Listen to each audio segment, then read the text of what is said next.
So, hello, all, and welcome to our episode. I am fortunate to have Parag Shah here with us for a great interview, and he has a lot of value to share. Parag and I have known each other for a very long time, many years.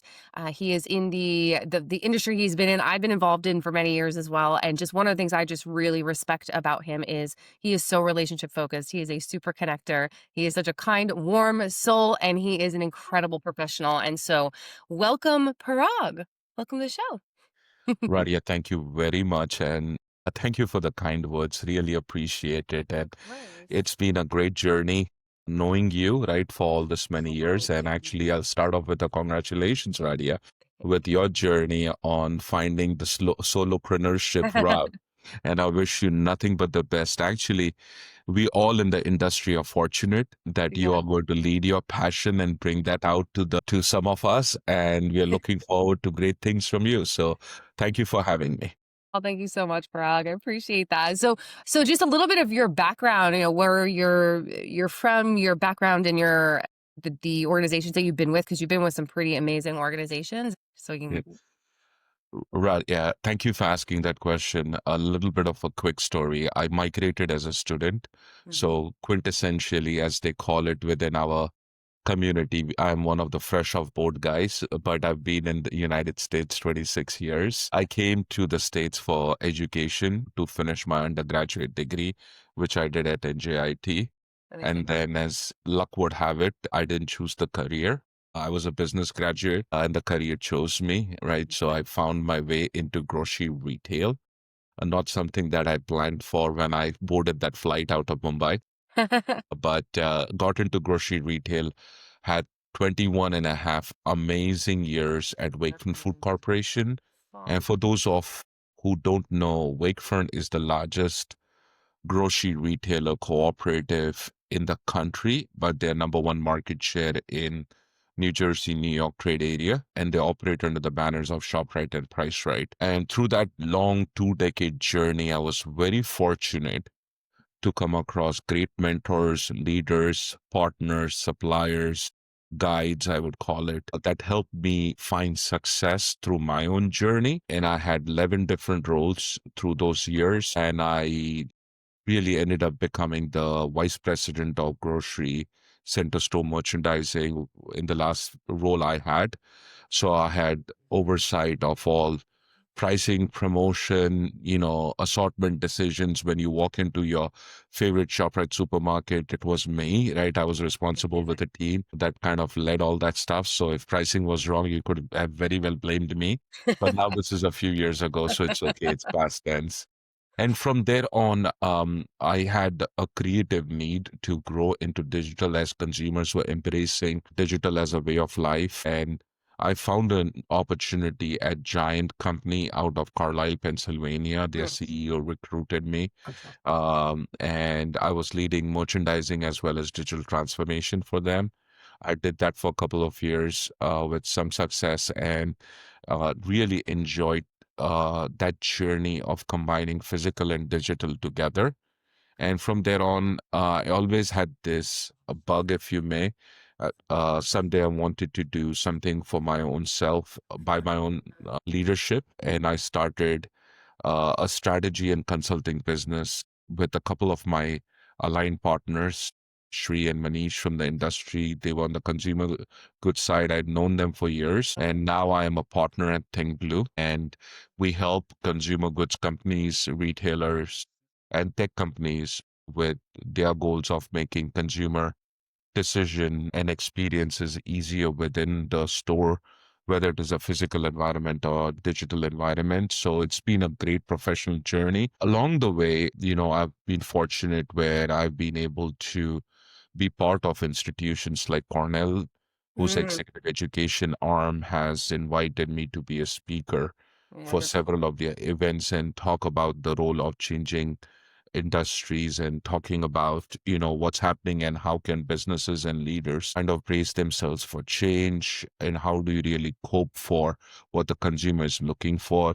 Because if you really look at the last quarter of a century that I've been in the industry, we went from literally from shopping the circular to Mm, now having the circular on a smartphone, right? So the yeah, circular hasn't changed, but absolutely. we are still doing that differently. And, we're enjoying the store visits, but we want different stuff out of those store visits. So that's been a phenomenal experience, I would say. And personally, I'm fortunate to live in central New Jersey and just enjoy the Garden State. And I have a family, wife, two teenage kids. One of them, Radia, very well, and thank you for helping and coaching him as he goes to college. Oh, thank But we are in a very close community, which matters to me a lot, you. because it's the community that uplifts people, Yep. and it brings a sense of belonging within each other, and live in a great area. So that's a little bit of my story. And just to end that story, nothing is possible solo. It takes a village to lift everybody up. And I am lucky, fortunate, and that I need more than 10 fingers to count on how people have influenced my professional journey.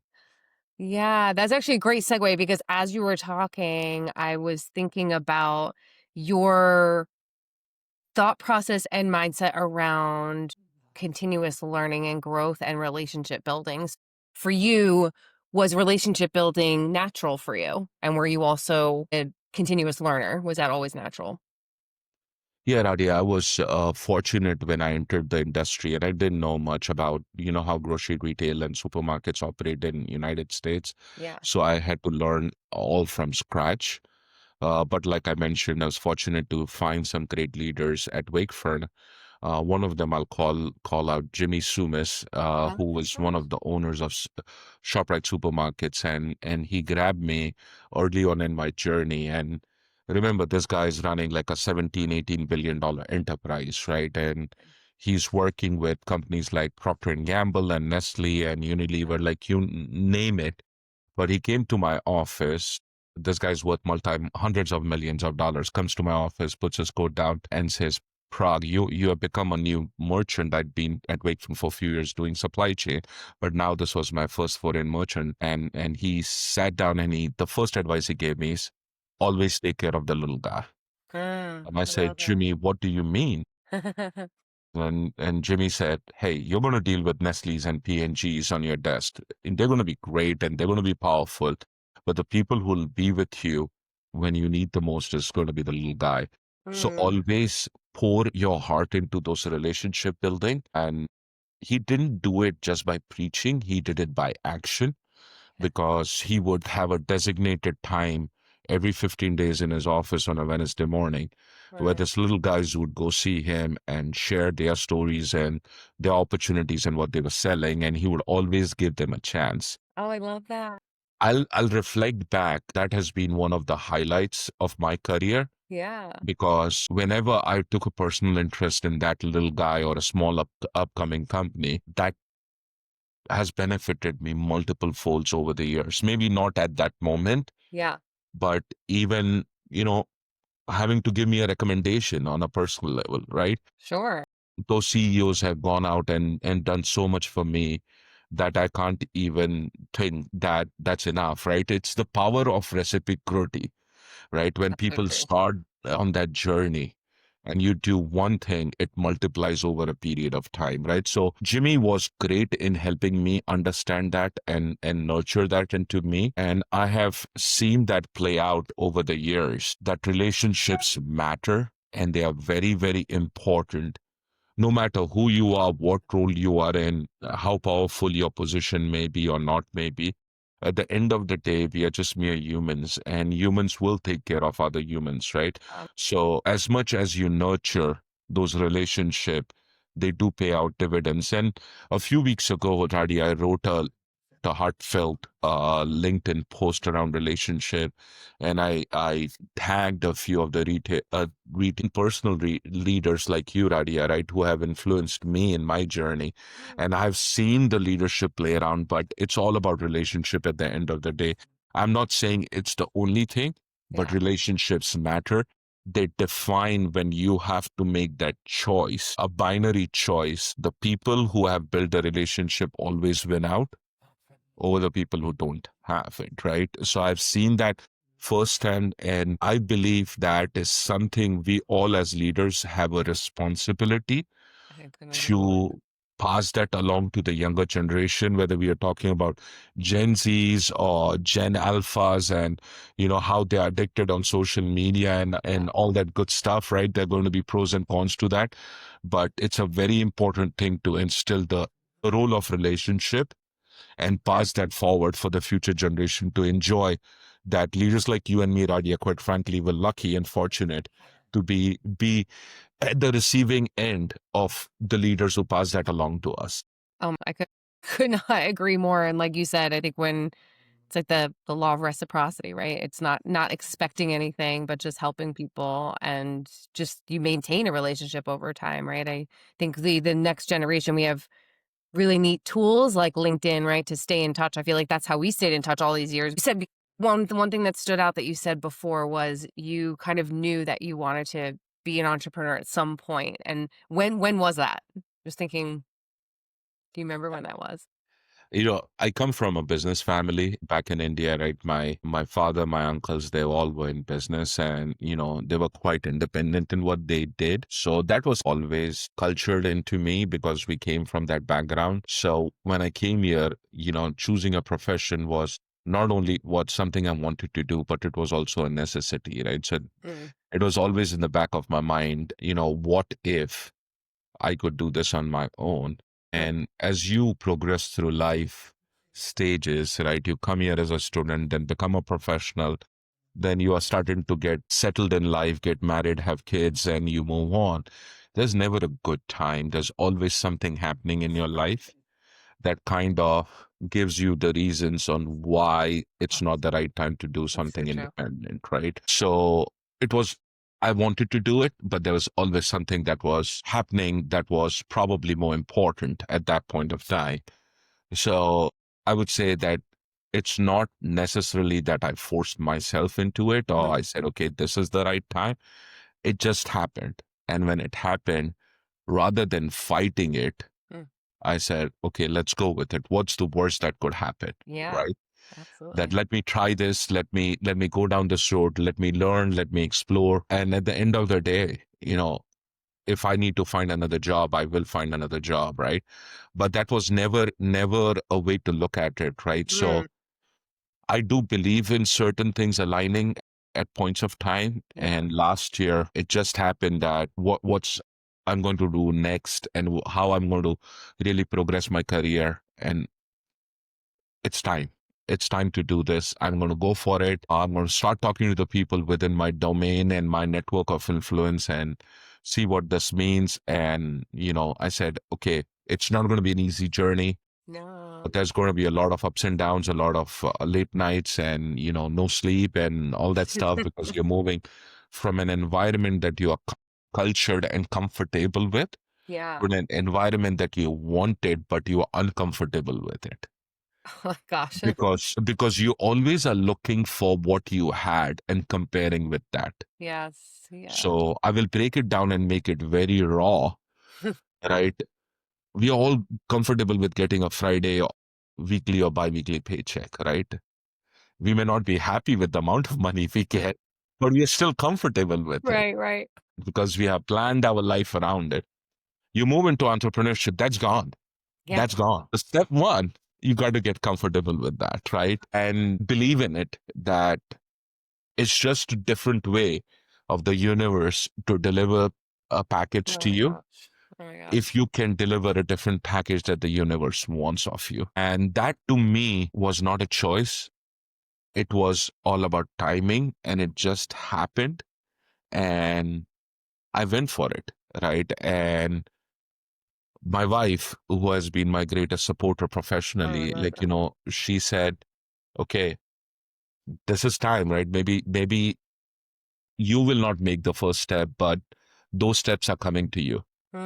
Go Hmm. for it, try it, learn from it. And now reflecting back the last 14, 15 months, I'm glad I did it. Oh my gosh. Okay. It is liberating. It is, um, gives you a very different view of the world. You get different perspectives because now you go from a position of control to a position of influence. Mm. And that allows you to change your line of sight and thinking in a very different way. It helps you grow into a much more mature professional because your delivery is changing, your approach is changing, you're adapting a lot better to the needs of the clients Yeah. on the business that we are in right here, right? Like Yeah. I'm in a consulting business, so it's all about what is the problem at that moment and what does the client want in terms of solution and Absolutely. how can I add value to it, right? Why am I a difference maker?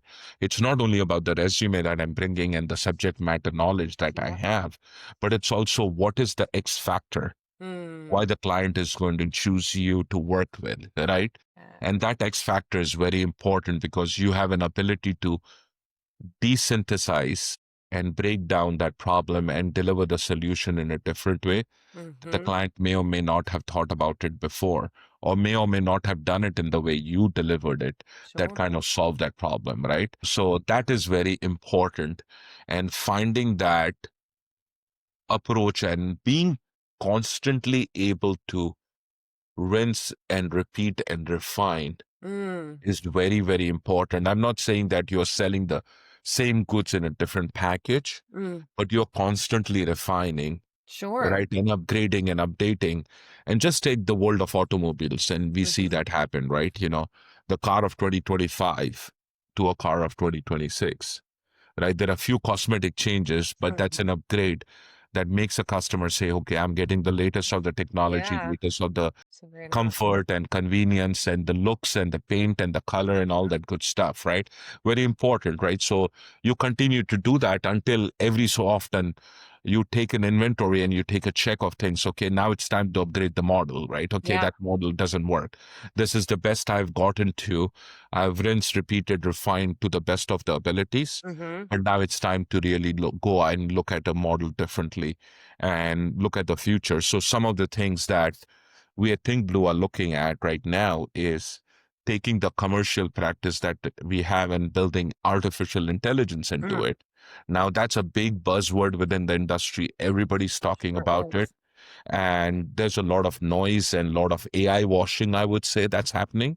But Mm. more importantly, what we are focused on is that how are you solving that problem for the customer rather than making it look more sexy and glamorous, Yeah. right? How are you trying to bring a better value? What does the customer within my industry look for? They look for healthier products that are giving them great value and they want to shop with convenience. It's very Yeah. simple, right? When you package that in a simple form, then you are able to deliver the great outcomes for your clients. Yeah. That you just say the simplicity part because that's become something for me over my career that was so important was just to simplify. And even now, consulting with clients, it's simplifying the message because there is so much noise and people can't follow 5,000 different processes if you can just articulate things and communicate them in a simple way. Yeah. And that's the solution. That's a beautiful thing. Yeah. Radia, if I can build on that one, it's Yes, very please. important, right? And what you said, I love the articulation. We all are doing business in a very uncomplex environment, which we have made it complex. It's either by choice or it's by design. Mm, Certain things have led us there. yeah. The key to delivering simple solutions to the customers is to simplify things. Break down the complexities. Yeah. Don't make it harder for the customer to engage. And when you read case studies upon case studies on why certain companies are successful, what they have done is they have simplified. Like Amazon as an example, they simplified for the customer the online shopping. Yeah. It was not about pricing. It's not about the 2-day delivery or 1-day delivery that they offer. It was how easy it is to shop with them, Mm, right? And that is very important. So the world we live in is very complex, either by design or by our intentions or our decisions. But my goal is to really take the complex and simplify it. I That love allows companies to grow in the that. future. That really does. No, that's such a great way of putting it because I do think some of it might be self-imposed. I'm so breaking down the complex into simplification, right? Why would you make it more complex for the person to buy and to know what you do, right? So simplifying is so important. I wanted to ask you, in when you were going into your entrepreneurship, was there anyone along the way as you were talking about mentors and people helping you that told you you were built for this? I mean, I can already tell just first time I met you, I feel like I already knew that, but I'm just curious if other people articulated it to you because people told me that about a year and a half, 2 years before I went on my own. So I'm just curious.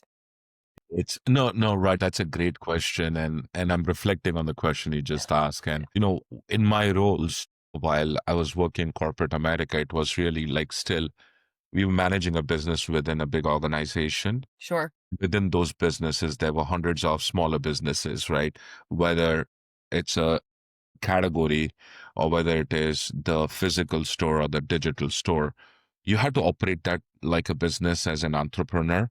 So Mhm. that was kind of inbuilt, right? It's naturally was happening, but under the cover of working within the big organization. Mm. So over the years, friends and well-wishers had always mentioned, right, love the different way of you looking things, love the fact that you can move with agility and not Mm. let the corporation slow you down. That was something that, I would always get told to me. Yeah, that's important. And, that was it. I took that in an indirect way, saying that how great would it be that if I was able to do it on my own. And then this opportunity came by, and while not necessarily someone told me upfront that this is what I should do, but when I started it, right, the droves of people who came to me and said, "Ha, was just about time. We were waiting for when you were going to do it." And Yeah. surprisingly, quite a few of them who were not only well wishers, but also stayed with me for the last 15 months in the journey.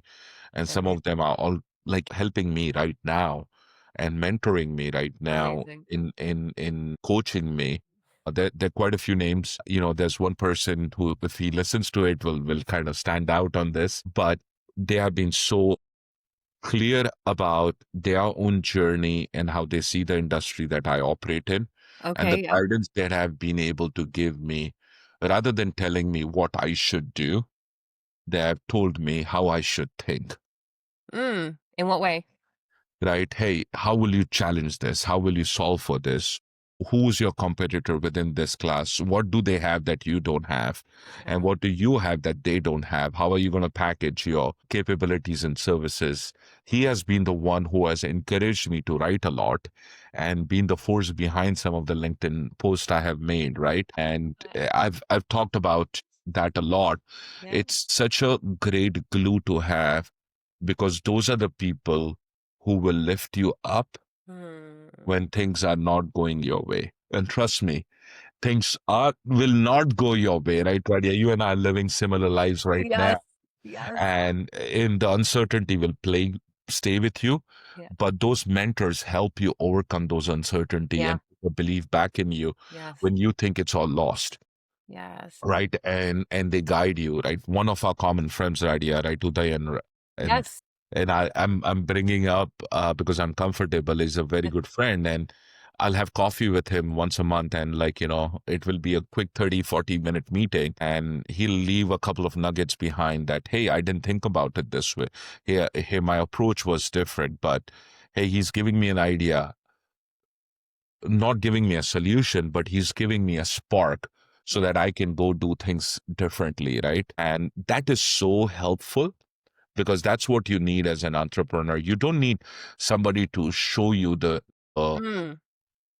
end destination. You Yeah. just need somebody to guide you that, hey, this might be somewhere you should lead yourself.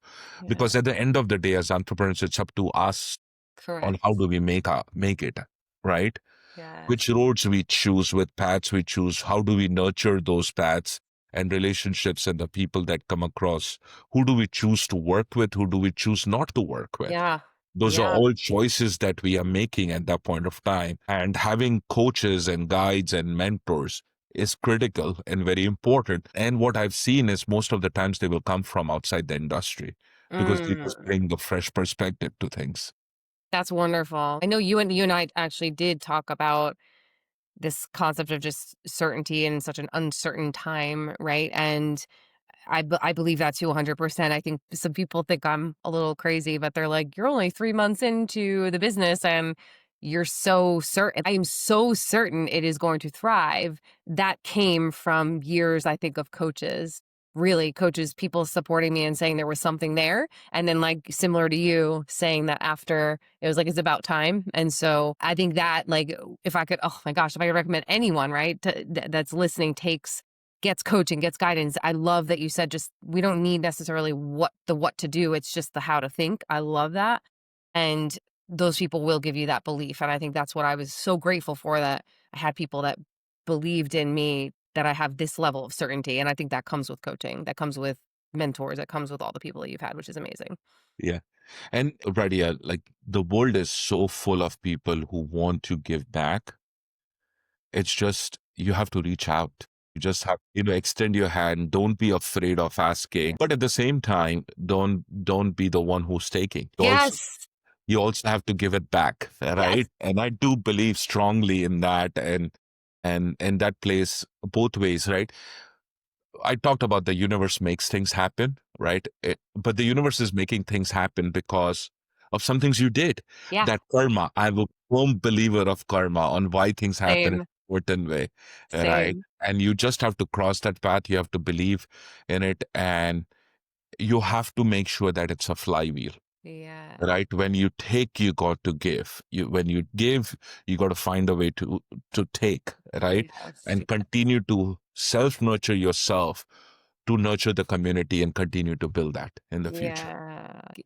Giving back, I think that's, people will show up for you in ways that will blow your mind. Someone I knew from Wakefern that's now at a different company, and just all the introductions she made, I just was, all I was gonna do was schedule some time just to catch up, right? Just to catch up and see how she was doing, and that those turn into these amazing conversations. So I know that's someone that's why you're so great and you're such a super connector. You're so great at relationships. I think that, in my eyes, that's what I see is your huge differentiator is you build relationships, you are honest, you're have integrity, right? You are a straight shooter. And I think people so appreciate that. People, right, they want to do business with people that they really like. And you're such a likable person on top of being brilliant at what you do.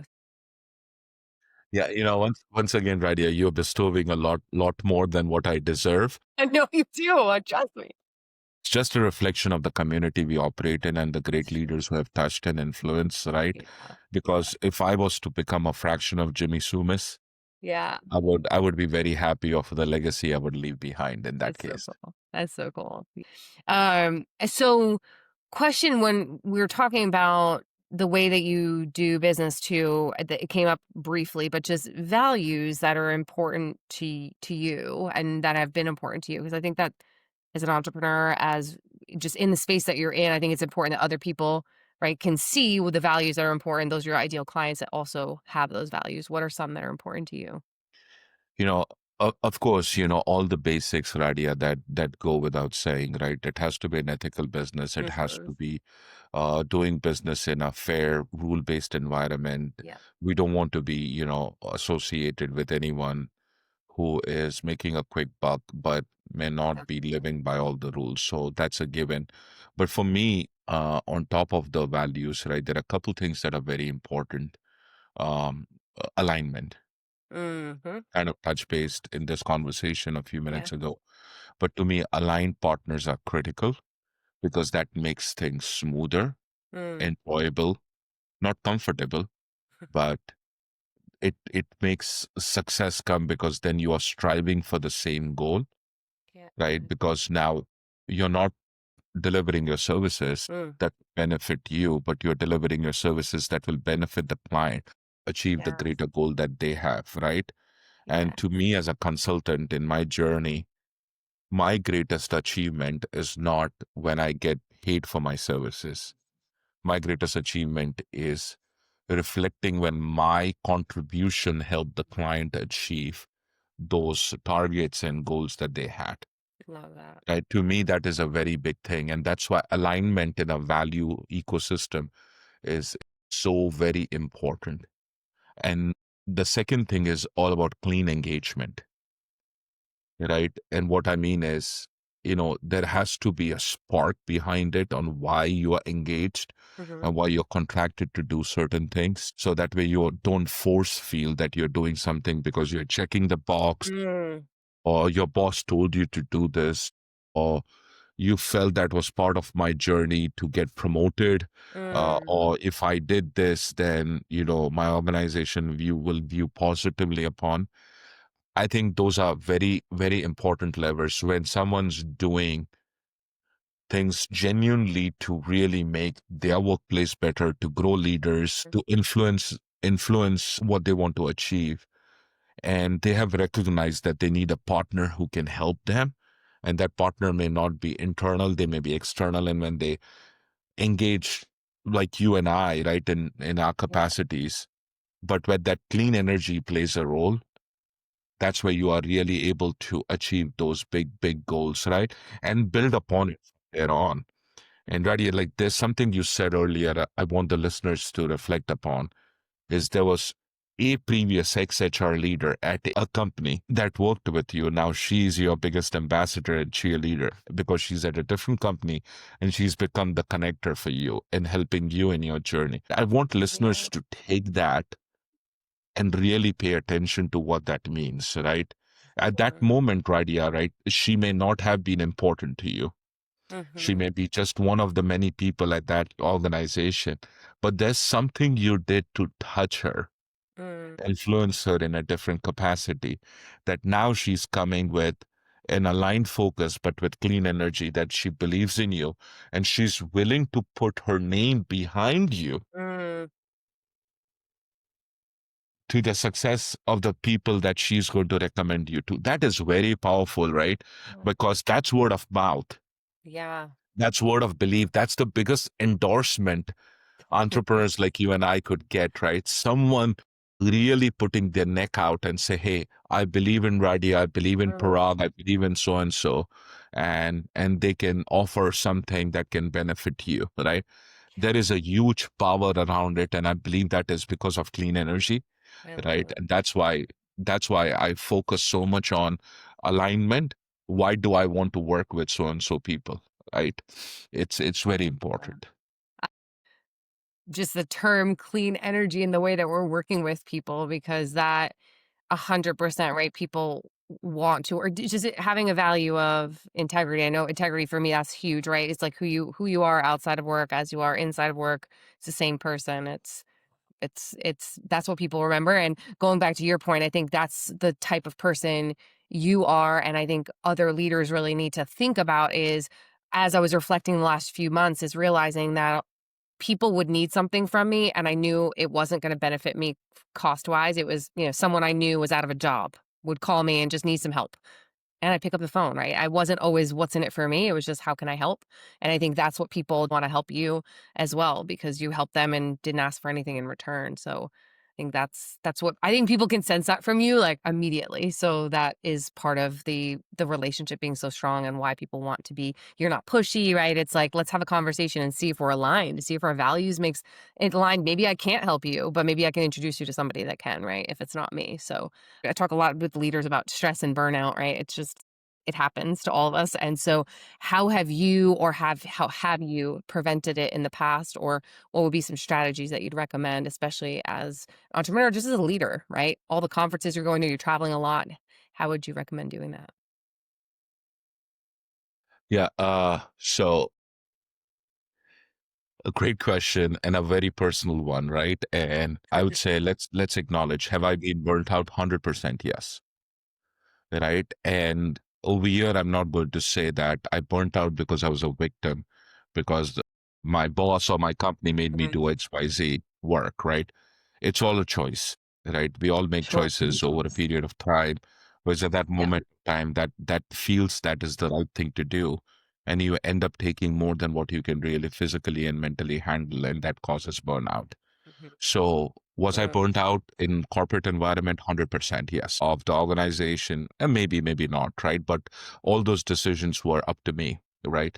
Mhm. So we Yeah. all are cultured in the capitalist society that we work in, that we got to start our day at 7 in the morning, and we got to balance our life in a way that you got to deliver all the goals from a professional perspective. So my typical day would start early in the morning, go through a full day of meetings, come home to my familial duties, and then get back on the computer, finish up emails, read reports, presentations, all that good stuff.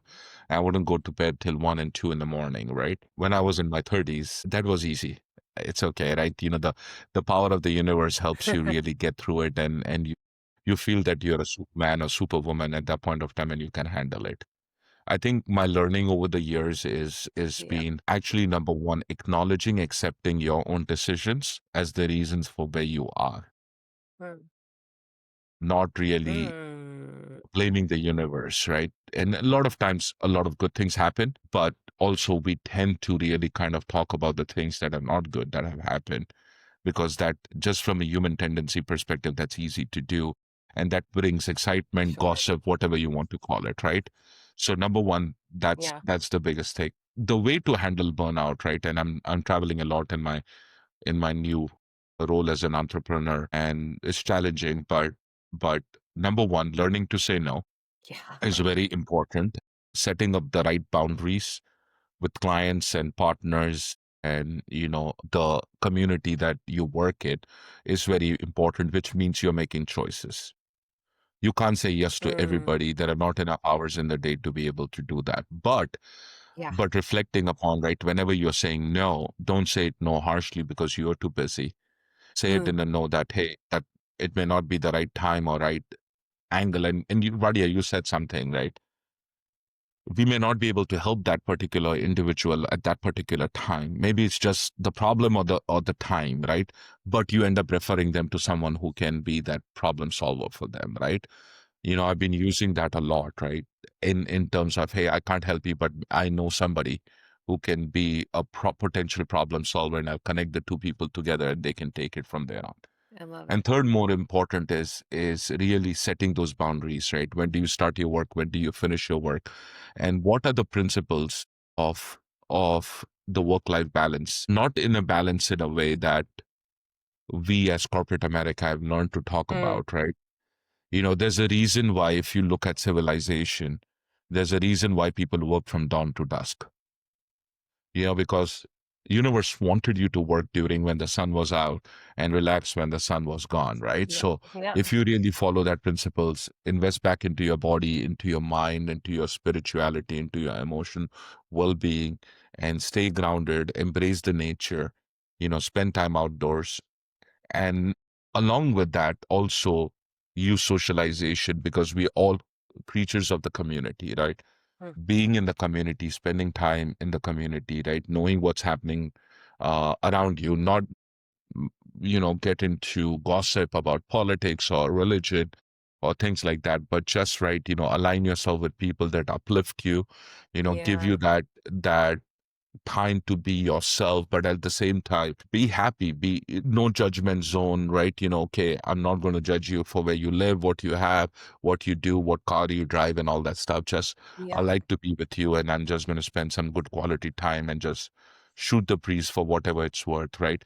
I think it is not a binary answer. I think Mm. it's a combination of a lot of things, but Mm. here's the beauty: to avoid burnout, you don't need money to avoid burnout. Mhm.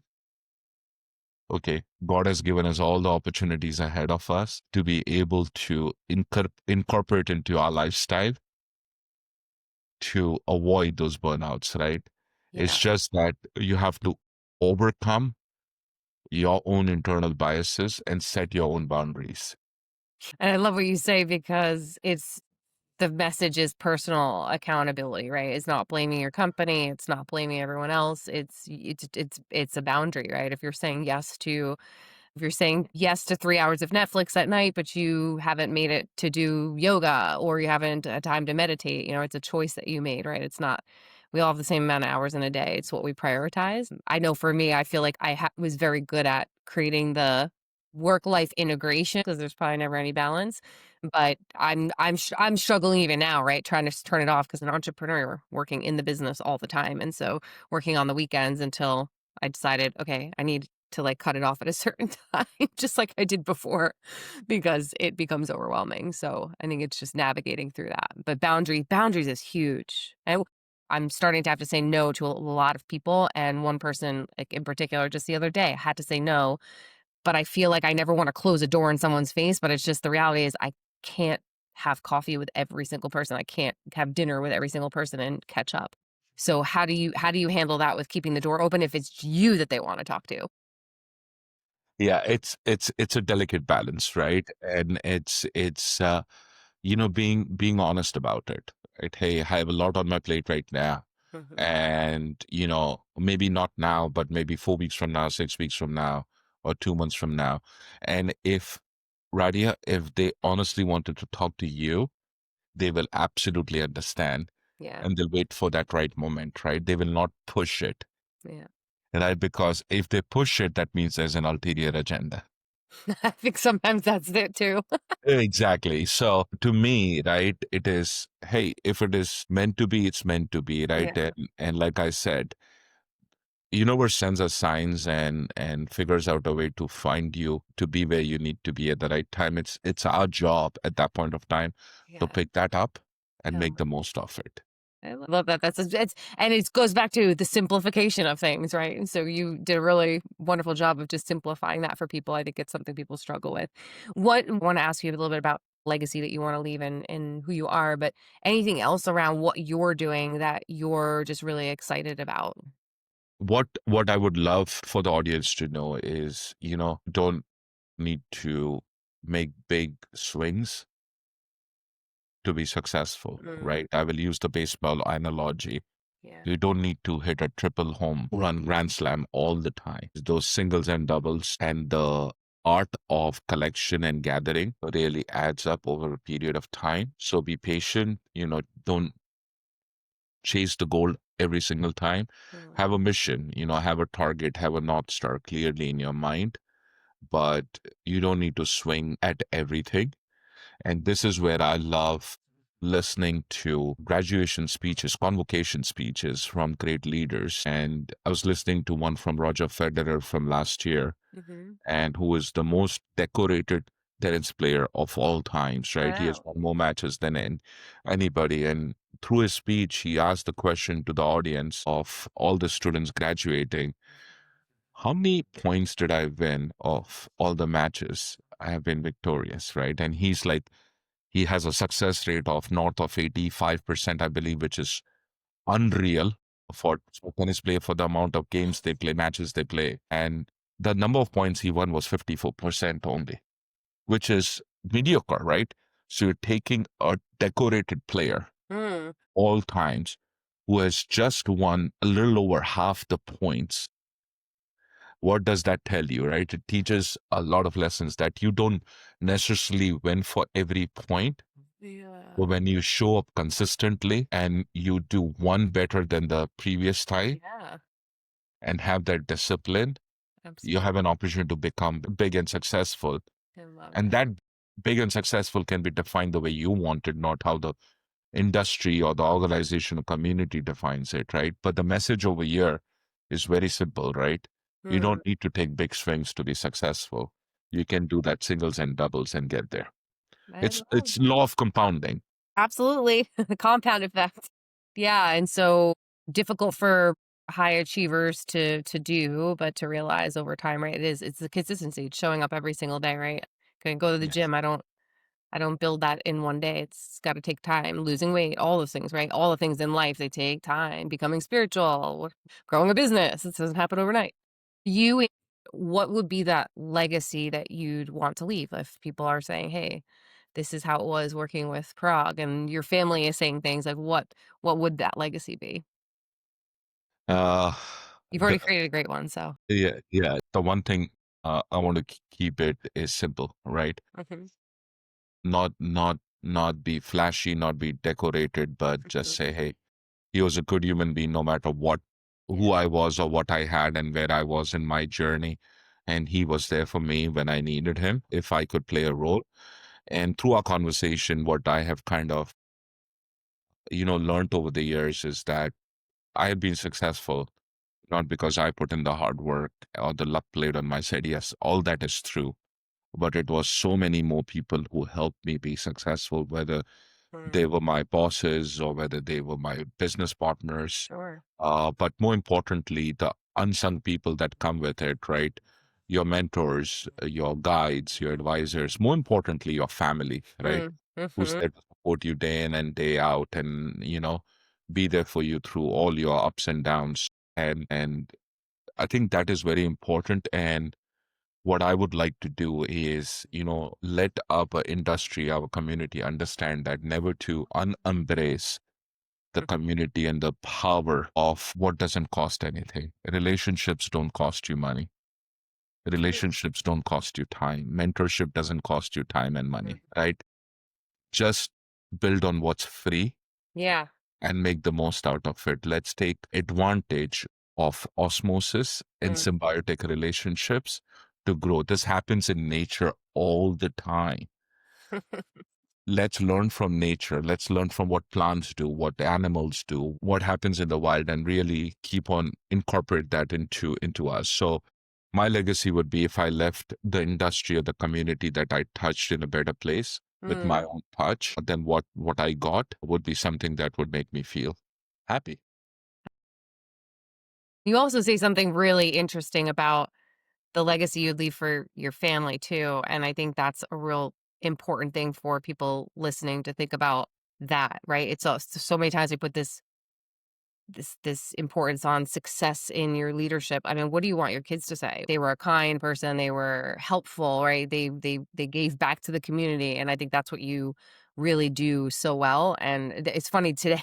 You made me think of the quote again. It's the third day in a row. First, my mother and I were talking about it. Someone from another client was talking about it, and it's the Maya Angelou quote. They remember how you made them feel, and I think that's a big Exactly. thing. That's what I always want people to think is how that I cared about them, that I tried my best for them, right? And not a doubt you're the same in that. They were Yeah, kindred. no, that's important. And I want to acknowledge one thing, right? And I want to build on the family part of it. And this has come out in several of my recent conversations, right? We travel a lot, which means we are time away from the family, which means we're having dinners with, executives and leaders from the industry and such. They're fancy, they're glitzy, they are high end, expensive stuff.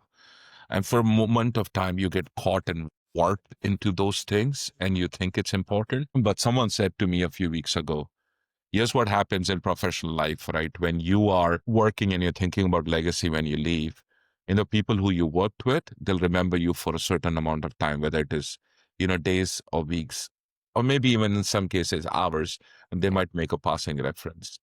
It's your family and friends who will remember you for a long, long time so true. after you have gone, right? So, Yeah. what your true legacy is not only what you achieve corporate, that's important, but more importantly, what you leave behind for your family, friends, and Mm, community is very important. And we, in this environment, right, and even the listeners of this podcast are going to be a lot of corporate people like you and I, and, you know, entrepreneurs and such, but don't ever minimize the power of why we do what we do and for who we do what we do. And what do they think about us is more important than anyone else.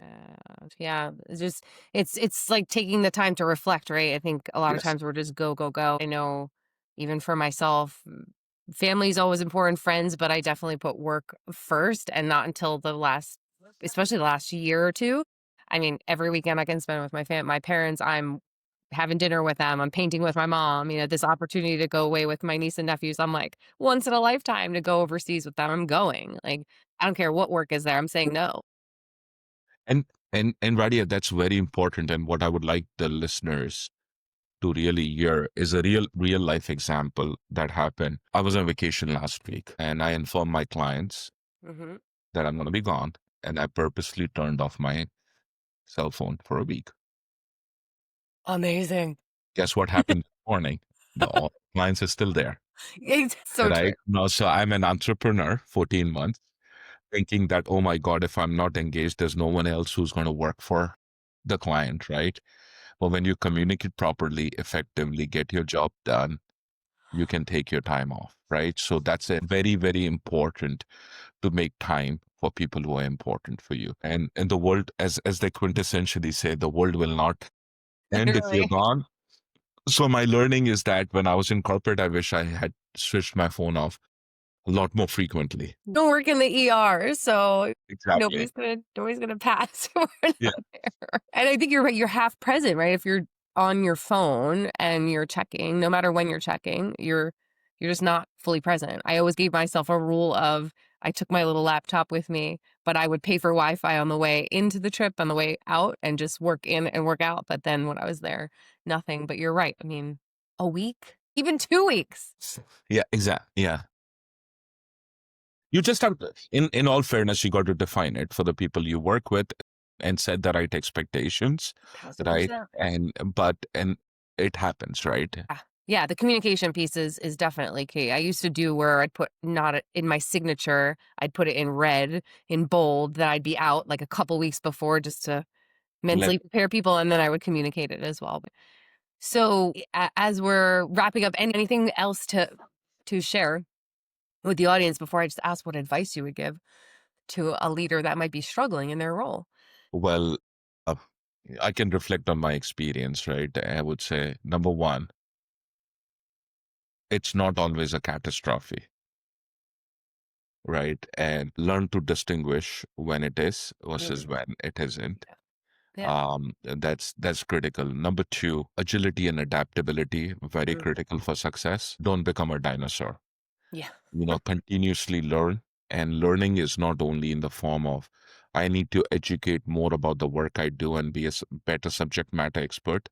Learn about the community, learn about leadership, learn about what's happening around you, learn about what's happening in other industries that Mm, are not directly correlated to you because you might pick up a thing or two, right? yeah. So that's very important. And third, and be human, be kind, be tough, but be fair.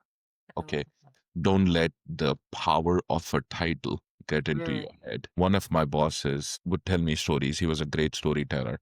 He told me a story about someone else that he had done something with years ago, right? And he had promoted this new person to a manager role, and he mhm, called him into his office and said, "Hey, good news, we're going to promote you to a manager. We're going to call you a manager. We're going to give you a business card that says that you are a manager, but you will know when you are a real manager."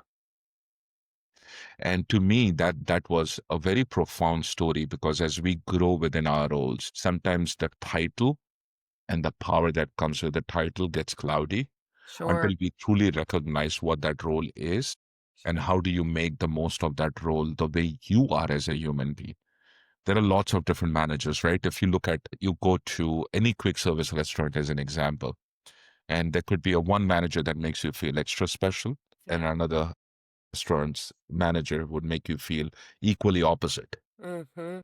Why is that the case? They both are managers. They are given the same manual. They are expected to follow the same rules. Why is it that so much difference? Is the humanity angle of it that why some people make you different and make you feel special, and Yeah. that's how you win loyalty and Yeah. engagement, right?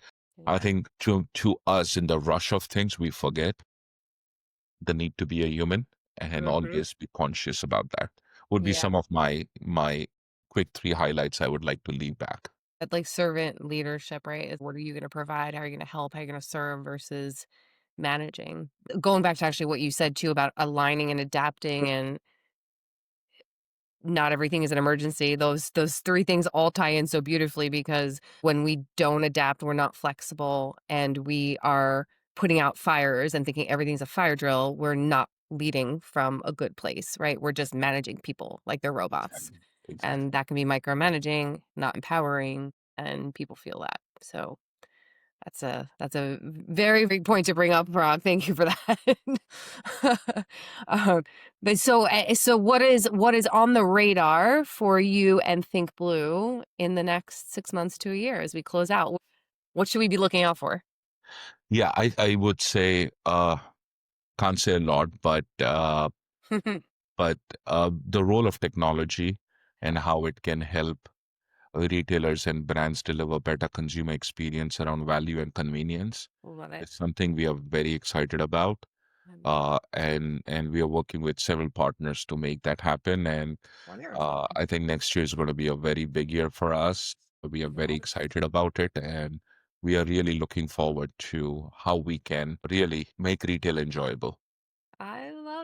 Thank you so much, Parag. So this sounds like a lot of exciting stuff. I will definitely tag you and the organization and your email and all the contact information if people want to contact you. I think you're just like an amazing person to partner with, to talk to get a lot of really great industry knowledge because you've been in it for so long. But yeah, thank you for really having me and the opportunity. And what I would like to leave the listeners back is, you know, I believe in the message I'm leaving behind. So reach out for me on LinkedIn or ping me. And if there's anything I can be of helpful, whether directly or indirectly in the industry I work or not work, or if there's anything that you might think that I could help you with, Yeah. reach out and I'll do my best to help Super. you with the idea. I definitely will do that because you are definitely another super connector. So if you're not the person, you know somebody that does very well, and I think we found our circles are very small too, which is amazing. Yes. Yeah. Wonderful. Well, thank you so much, Parag. But thank you so much for taking the time out and excited to share it with Yeah. people. No, Radia, thank you very much. Really appreciate it. I'm honored. Hopefully, your listeners can benefit from